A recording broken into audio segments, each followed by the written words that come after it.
My humble respect to Guru Mahan, Guru Piran Sivasankaran, Guru Piranyo, fellow Jnanis. Today I'm going to cover one important aspect of the Advaita teaching. As I said, there are so many different schools of thought, and one of the school of thought is the Advaita school, which is the non-dual school of thought. Within this context, the Advaita is actually Mahan's fundamental philosophy, which is I God, is anchored on the Advaita teachings, which is non-dual. And there are many scriptures and many writings, and we covered that there are several Upanishads. Yeah? So almost 108, but there are some main Upanishads, and then there are smaller Upanishads. One of the important Upanishad is actually the Katha Upanishad, which is actually about a conversation between a young innocent boy and the Lord of Death. And it's a very, very amazing conversation, very enlightening conversation.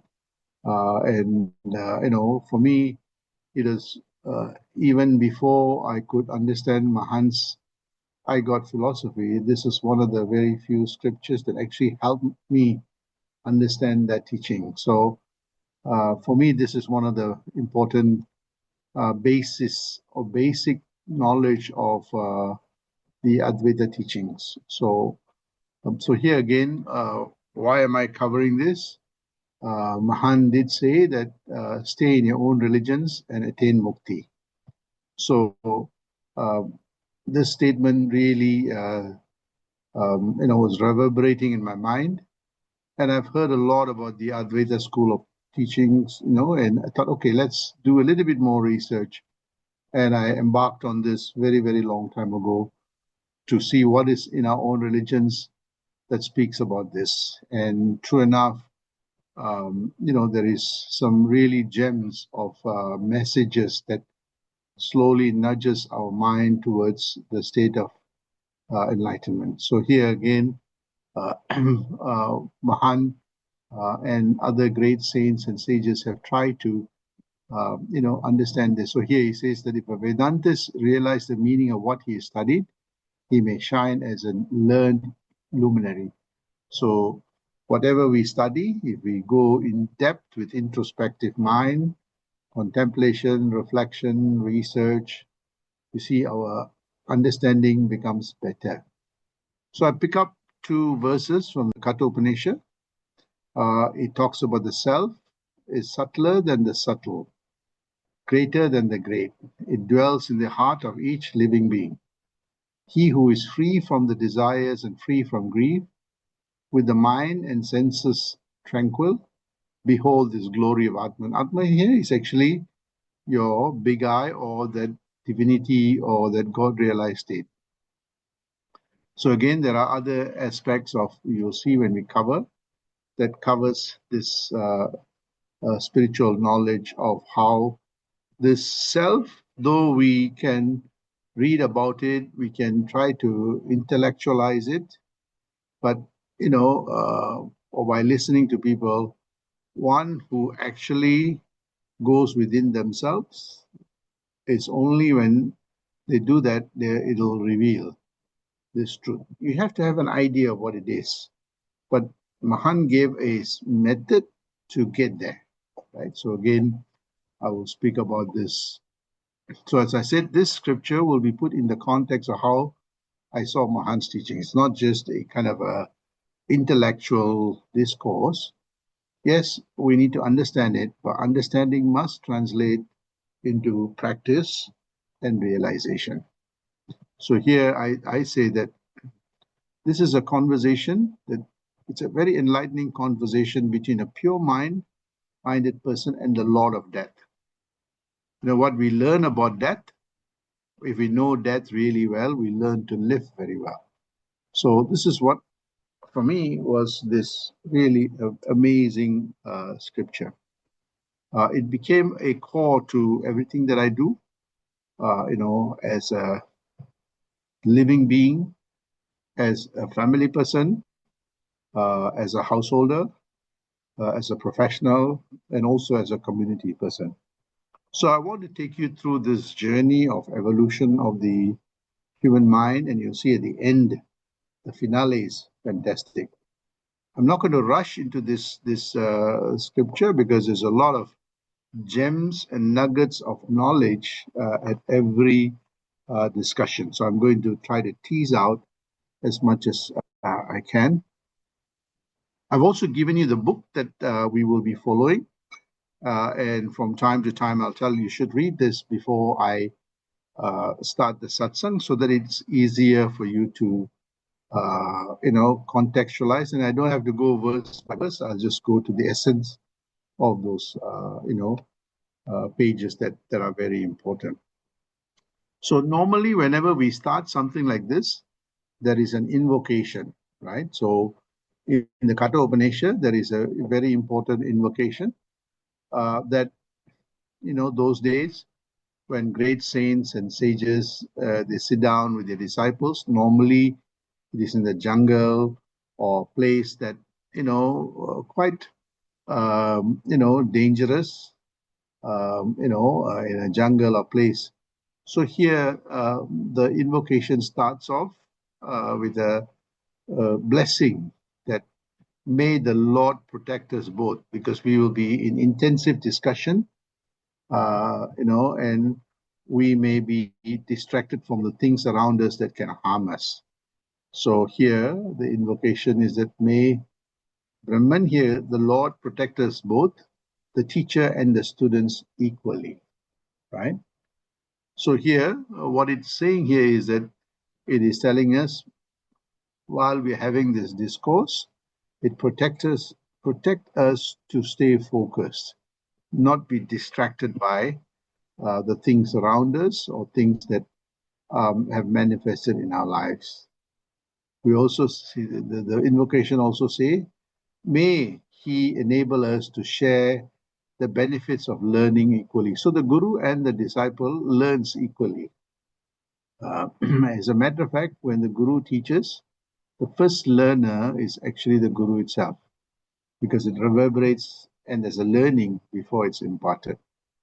So there is this kind of oneness.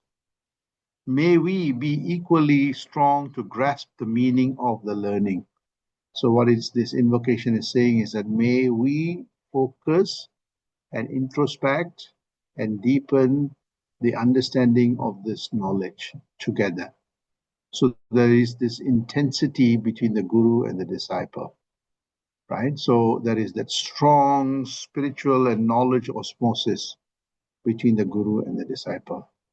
So while this discussion is going, don't open up your TikTok or do other things. Just stay focused, because the essence of that is really important. May the learning be equally fruitful to us, both to the guru and the disciple, right? May we never be jealous of each other.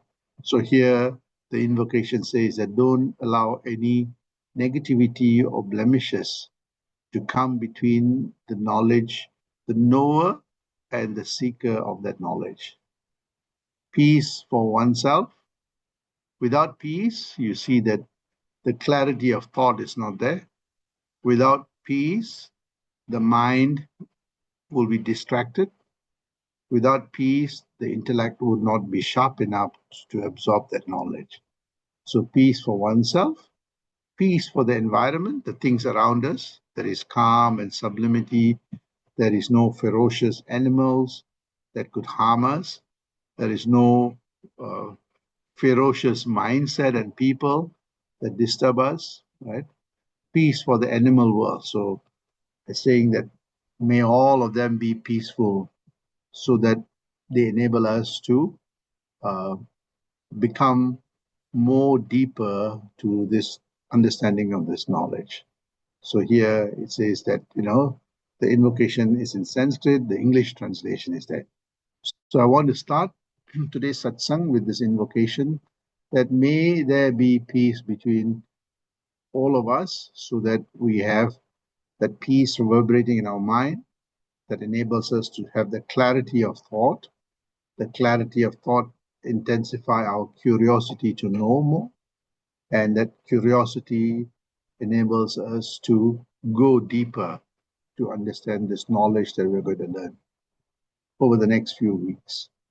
So this is the invocation for the Katha Upanishad, which this great saint, most of the Upanishad, most people don't know who it is, but it's written by great enlightened people. So let's come to the characters in this story. So there are three characters. One is a very pious father, very religious father. His name is Vajasravas. He has a son who's 6 years old, called Nachiketa. So the father taught the son all the rituals and the practices and the scriptures. So the first character is Vajasravas. Second is Nachiketa. And the third one, who is characterized as the illumined one, is Lord Yama, Lord of Death. And you'll see why he is the illumined one. And I'll go a little bit more in depth in what these three characters and their role that they're going to impart in this journey for us. So this Vajasravas, so I'm going to describe about Vajasravas first, then I'll describe Nachiketa, right? So Vajasravas actually comes from a line of sages. He comes from a very, very well-known sage, so his lineage is a divine lineage. They are very famous for their charity, and they perform a lot of sacrifices, in hope of, getting a place in heaven, right? In Vaigunda, right? And this is something that most human beings crave for. They do all the prayers so that they go to heaven, Vaigunda, they get all the peace and sublimity, right? And this is, Vajasravas comes from that lineage. They all, to get to heaven, they have to do sacrifice. So the rule of the sacrifice is as follows, that you have to give everything that you possess, right? The best things you have in life, you have to give it to other people. So this is the sacrifice that one has to make, And this is what taught in the scriptures, that if we have wealth, we should impart our wealth. Because you keep something to sustain yourself, most of it you give it away. If you have good cattle or good animal those days, these cattle and animals are very important for food, right? We should, give some of the things to others who cannot do it. The same thing with vegetation, clothing. So the sacrifice is really important in this practice. And I'll come back to the meaning of this. Also, sacrificing not only one's material possession, but also sacrificing one's time, allocating time for the poor, allocating time for the needy, not just giving money, sometimes that's easy, but spending time with the poor, inspiring them, listening to their problems. And that's what Vajasrava's role is a role of a priest, to listen to people, to, you can say, somewhat like a counselor too, right? So that sacrifice is allocating some of the best things that we have in our lives.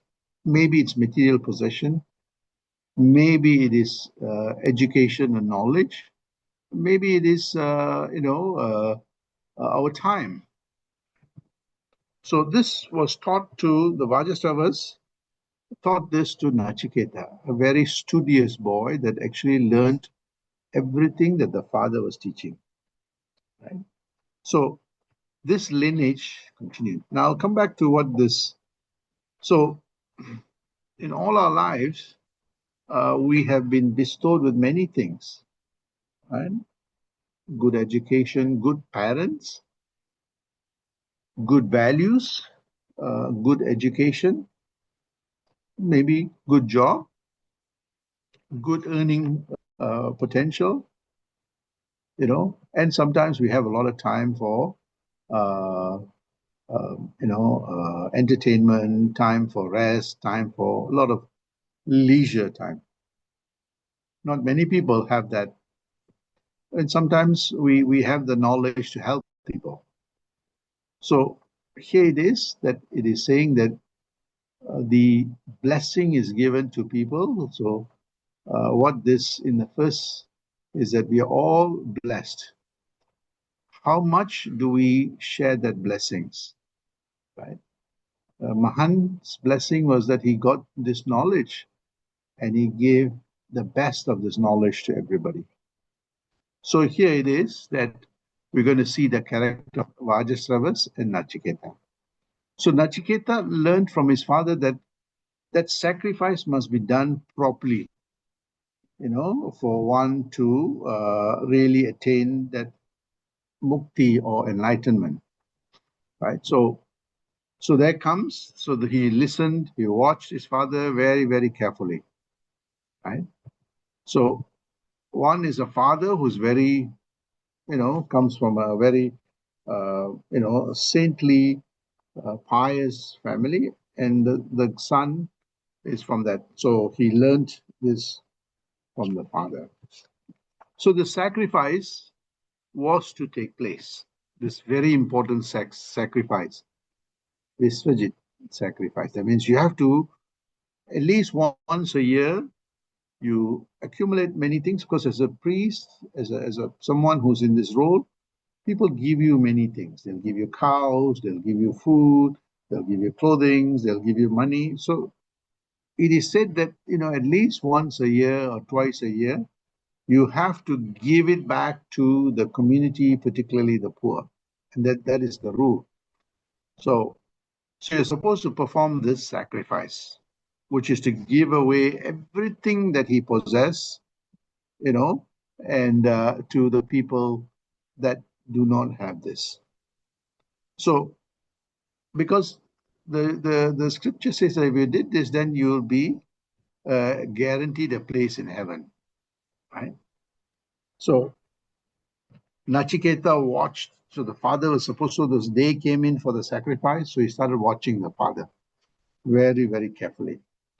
So, as you know, the Nachiketa was very, very studious, and he had a lot of faith in the knowledge that was imparted to him, and reading and reflecting. So he had this faith that, oh, my father will give away everything, because that's what was called upon. So this faith that we call is Shraddha. Shraddha means this really amazing. I think I covered this, that the devotion to this knowledge, this bhakti, right? So the faith also is that this intensity, and the faith to discover the truth, this faith to seek the truth, and speak the truth. And it's about faith in that righteousness, faith in the knowledge of the Guru and the scriptures, right? So faith also means that, because the scriptures teach you about the self-value and self-development and self-confidence, so you have to have faith in yourself, right? And Nachiketa had this, because he was taught, with this and many, many values, about faith. And that's why I always start off with devotion, right? So he was very devoted to the knowledge that he was imparted to. But then he observed his father, which is very interesting. The father was supposed to show an example. So the father had a lot of nice cows, very nice teeth, gives a lot of milk. They have so many things, nice clothes, and so on. But what was really interesting is that the father who taught him was not following the rules. So what father was doing is that, to give away the cow, he'll give away the old cow, the sick cow, the cow that does not have any teeth, right? The milking is over, right? So he'll give away that as part of the sacrifice. He'll give away, you're supposed to give, sometimes these priests get brand new clothes, you take some and give the others away. You take what is needed and give away. The same thing with rice and everything. But what he will do is he'll hoard all those good things and give away things that are torn and used up and so on. So Nachiketa was observing this very, very carefully. He said, my father is supposed to give everything, that he's got the best, but he was not following the rules, right? He was supposed to give the time. He will give all kinds of excuses, very little time for people. He'll give the things that are, spoiled, or things that are useless, right? So he was observing, and he was saying, hey, actually, he's not doing the right thing. He taught me the right thing, but he was not putting it to practice, right? So he had this question, why was his father doing this? He loved his father so much, but he was observing this, and there was a lot of uncomfortableness. So here is the lesson that I learned, right? So there's dynamics between the father and the son. Father is very ritualistic, but does not follow the rules that are set. Son learned from the father the rules and is observing this disconnectedness, right? So, as I said, sacrifice by someone of a spiritual, religious background. So you have to sacrifice things, that the goodness that you give. And I'll come back to this lesson. So this boy was observing the behavior of Vajasravas very, very carefully. So here it is. For all of us, right, our children's first guru are the parents. So in this case, Vajasravas was the teacher. He taught the son the good things, but his practice was very different, right? So if we want to see whether the children are attuned to spirituality or other things, look at what we are doing, right? So that behavior of Vajasravas, the son was not following it. He was very innocent, but he was questioning in his mind. Hey, my father taught me this, but yet. So sometimes we see this. The fathers will tell the son, don't smoke, but the father will smoke. Don't drink, they will drink, right? So again, you got to go to satsangs, or you got to go, but they won't go, right? So again, there's this disconnectedness that happens, right, in all our lives. So the observation of Nachiketa, so shock about, it was a major shock for him about the father's behavior. He said, look, so he was really turmoil in him. Should I ask my father or not? So whether my father is ready to confront that non-conformance to the practice, right? So again, that Shraddha, he saw that the father was teaching theoretically the Shraddha, but he was not following it, right? So here, the son gets to a point where he is so, shocked to see the father, and he says that this is not charity. It's actually a mockery of charity. What is this charity he's talking about? Charity is supposed to be giving away good things, but not useless things, right? And I'll come back to this lesson that I learned, which is very, very subtle, right? So the way we give charity, there's a divine way of doing it, right? It's easy to write a check, but that there is this divinity that goes with that, imparting that.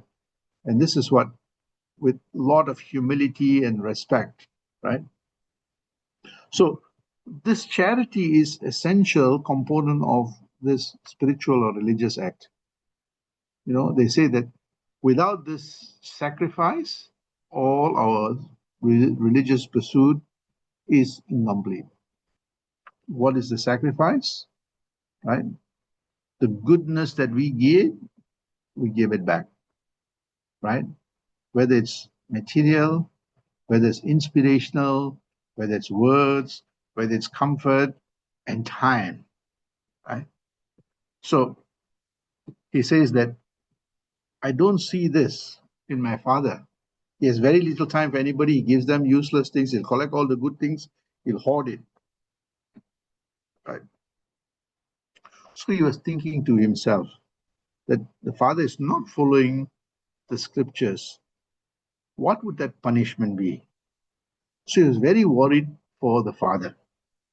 So the son was very worried because he knows that the father is not following what he's supposed to follow.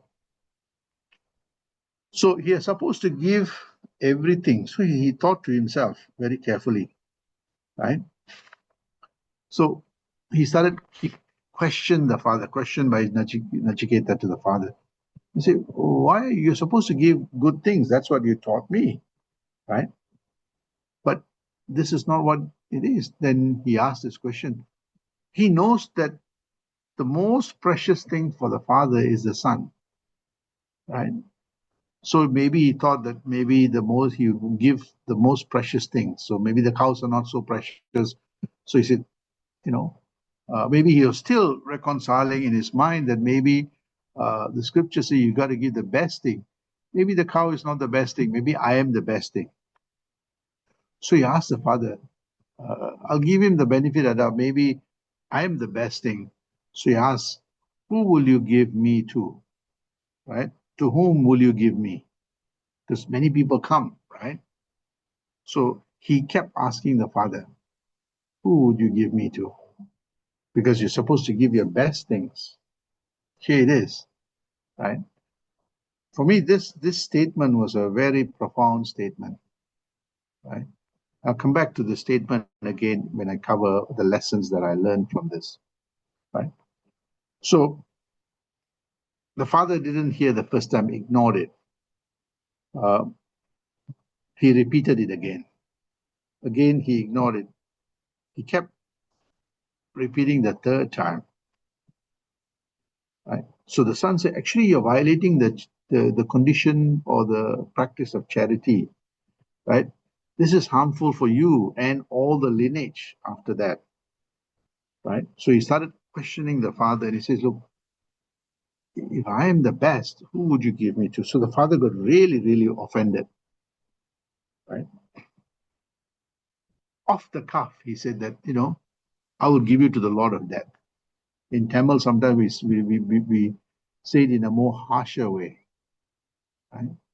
So in that anger, he said that I will give you to, the Lord of Death. So Nachiketa said, my father would give me to the Lord of Death. So he said, okay. So he's already said that several times, so it's a promise that he has to deliver, right? So this question, so the anger by Vajasravas, I don't think he meant it. I think in anger, he just cursed him, says, I'll send you to the Lord of Death. Tamil, sometimes we'll say very harsh things. I won't say it here, but So some key lessons from this scene that I picked up. So I said, what is this lesson here for all of us? Right? Most of us are blessed with a fantastic life. What does that mean? We have good education, we had good nutrition, we had good family values, we had many, many good things. So much goodness. Have we reciprocated that same intensity that divinity has given us to others? If we got 100%, did we give back 100% or 200%? Or did we say, okay, 5%, I'll keep 95%, right? Did we give our quality time and quality knowledge to the people that need it? So here it is. That sacrifice that we have is the sacrifice that everybody made for us to develop. Whether it's our parents or nature or teachers, have we given back with that intensity? So this is the first lesson that I learned. The second lesson is that sometimes we may follow things ritualistically, but we don't spend time deepening the knowledge of what that ritual is trying to get to. So the acharas remain acharas. But we haven't translated achara into vichara. So if we did that, then that ritual has tremendous amount of knowledge and wisdom for transforming our mind and our lives. Right? So this observation that we're doing this ritual, how is it making me better and other people better? Right? So we often go to places of worship, we say, I have a blessing for me, my family, everybody else, for me first, my family, everybody, but we don't, think about the broader community and society. So again, another important lesson is that this boy had that truth in him and he can see that this connectedness, and he was brave enough to ask that question. Am I doing the right thing? And this is something that we always have to ask. There are times that we are doing things for the sake of doing it. We're not doing it based on the wisdom, knowledge, because if we spend time introspecting on it, you see that that changes our behavior. But we get distracted. So sometimes we get angry when things don't work our way, right? So we curse ourselves and we curse everybody around us, right? So we have that qualities of Vajasravas. Occasionally the Nachiketa comes out and asks us questions. So the key lesson is that we carry this, even though how righteous or how knowledgeable we are, there are still a lot of blemishes in us, that possessiveness, and so on. So this is why even though Vajasravas was doing all the rituals, his name was only cited in the first few pages of the scripture, right? As a matter of fact, it is just after that you don't hear anything more about him.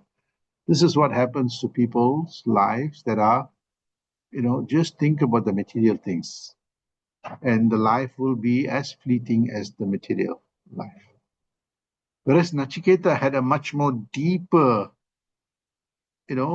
mindset and personality, and you see that his knowledge is carried throughout this thousands of years through this knowledge, right?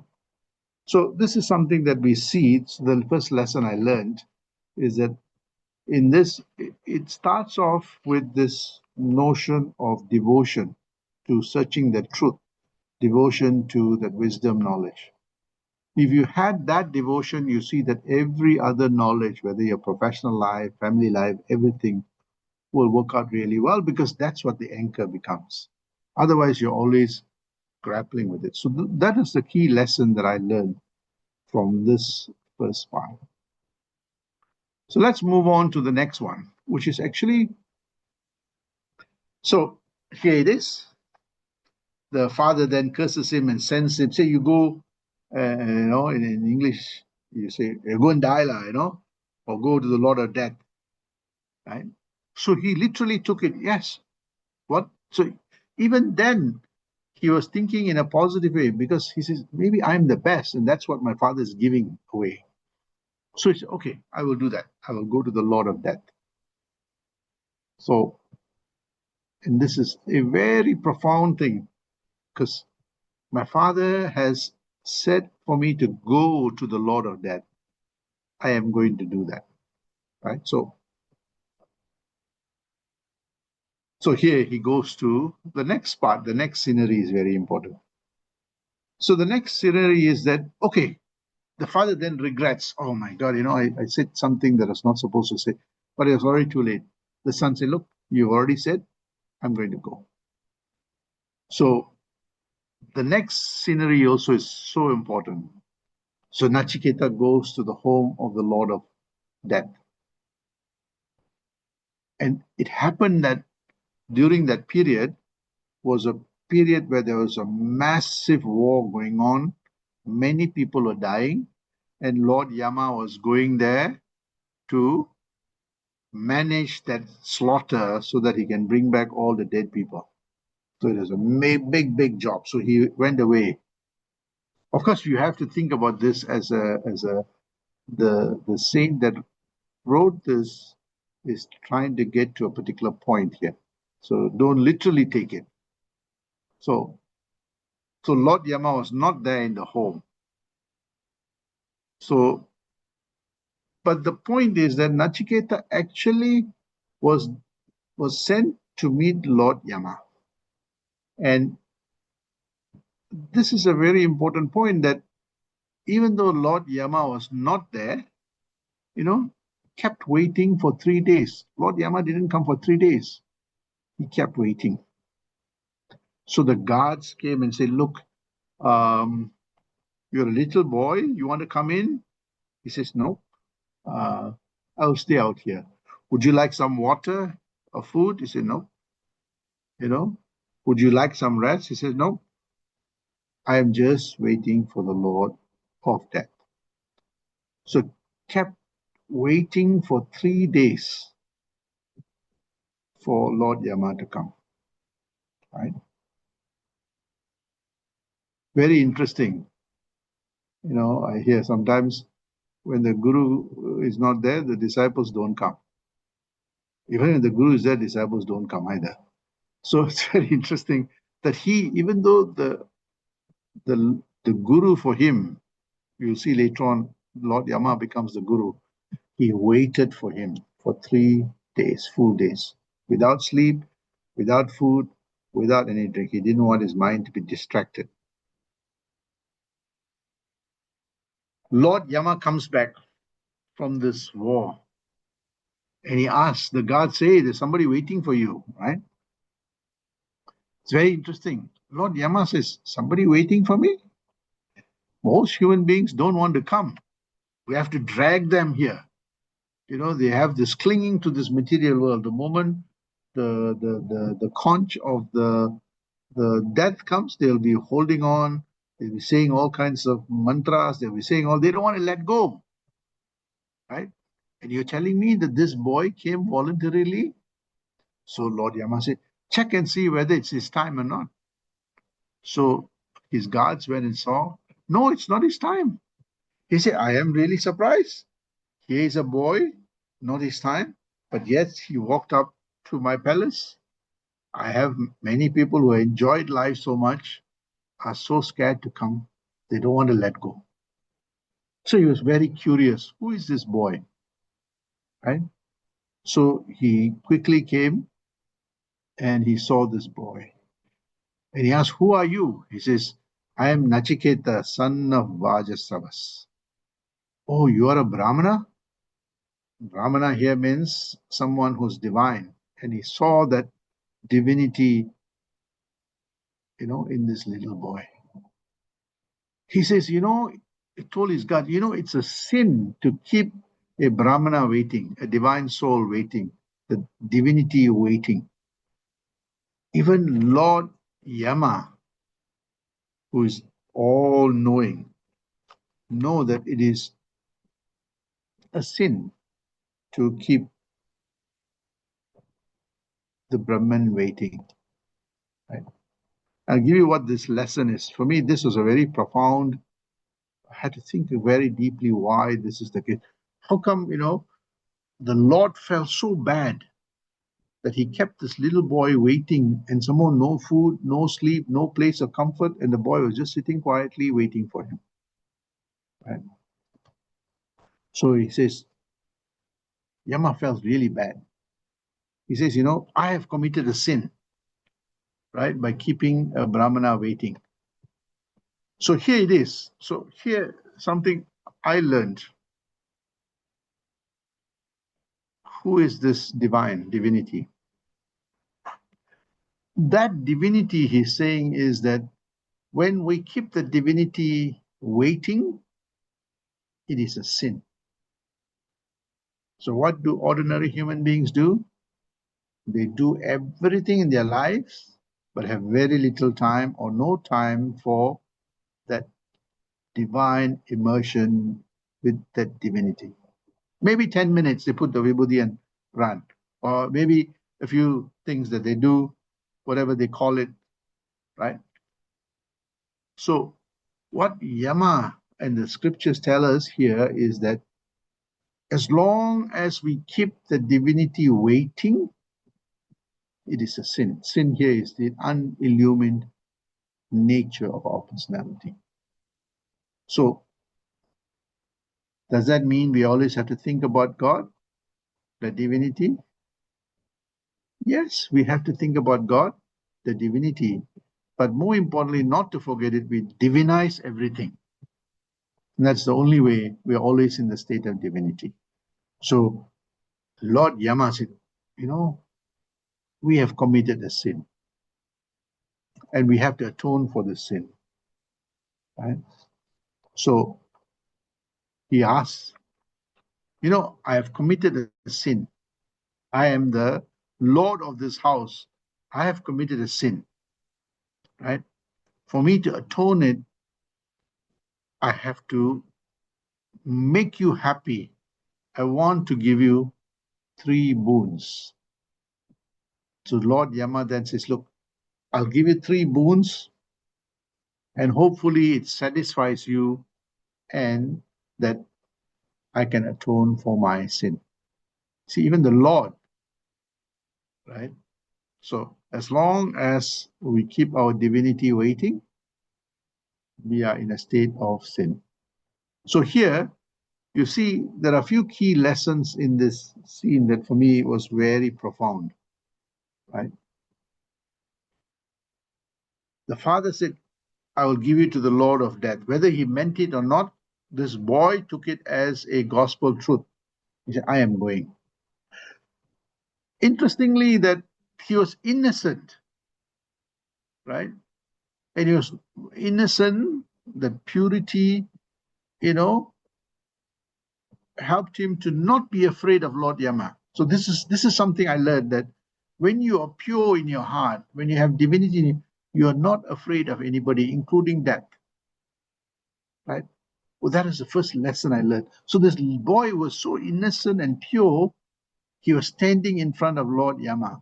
Whereas most of the others who read all the scriptures and have so much knowledge are so scared to die or go and meet the Lord.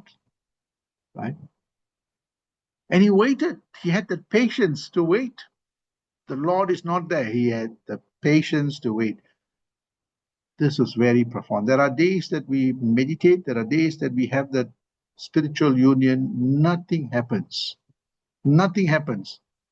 Never give up. Keep at it. Keep at it. The Lord, the divinity will show up. Right? Most people give up. Oh, 10 minutes, I don't get it. But here it is. He waited for 3 days not to be distracted by food, not to be distracted by sleep or any comfort. He said, my mind must be pure with the lesson that I'm going to get from Lord Yama. Right? So this is from Nachiketa's mindset. Do we have the Nachiketa's mindset that we are not afraid of anything? If our mind is divine and pure, we are not afraid. We're not afraid of death, disease, poverty, relationships, our family, our friends. You see that it's okay, and you'll see later on that you'll have that mindset to transform yourself and transform them, right? And the discipline to stay focused, not be distracted. So this is Nachiketa's kind of lesson I learned. But the other aspect is there's also learning from Lord Yama. He, even how great he was, he realized that you cannot keep the innocent and the pure waiting. And the closest purity is that divinity that is embedded in our DNA. So which means that when we are not in that immersive state, when our mind is not in the divinity state or divine, we are an unillumined state. Right? So when we get angry, when we get jealous, when we get greedy, when we get all those things, that is a state that we are decoupled from that Brahman or the divinity. So pull back quickly. Right? So here it is, that if our mind is pure, if something, did not happen. So even Lord Yama wanted to atone. This is the great Lord, want atonement from this little innocent boy. So he gives him 3 boons, right? So here it is, that there are times that you do everything right, things don't work out. The divinity will give you the boons to make it right, right? So there are many people in their own lives that are supposed to attain great things, but because of injustices, because of many things, they don't achieve it. But nature brings them back. So you see, you know, uh, the Gandhis and the Nelson Mandelas and others. Yes, life was very tough, but somehow, because they were patient, that nature brought them back to that great level. So Nachiketa was given 3 boons by Lord Yama.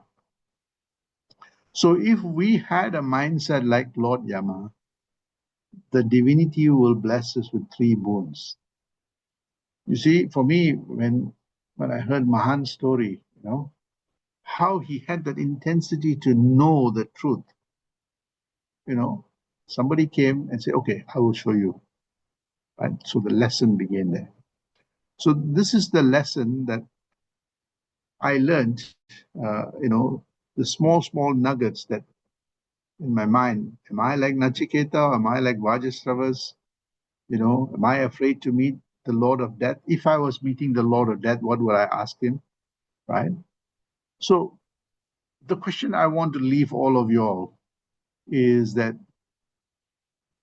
if you are given a boon, what will you ask? Right? Not 3 boons. If you are given 1 boon, what will you ask? Right? I'm going to stop there because I want you to think about this question very carefully. Right? And of course, you can read ahead, right? And you'll see that later on, I'll come back and ask you that we are all given 3 boons in our lives, right? But be very careful what you ask.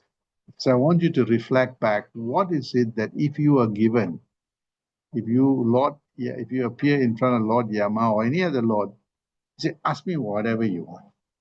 What would you ask? So I want you to think about it, very carefully. And perhaps maybe we can have a discussion. I'm not going to give you the answer. It's something that you have to reflect on, right? But you should read ahead, and think about what is it that you want in your life. With that, I'll stop. Sandosham.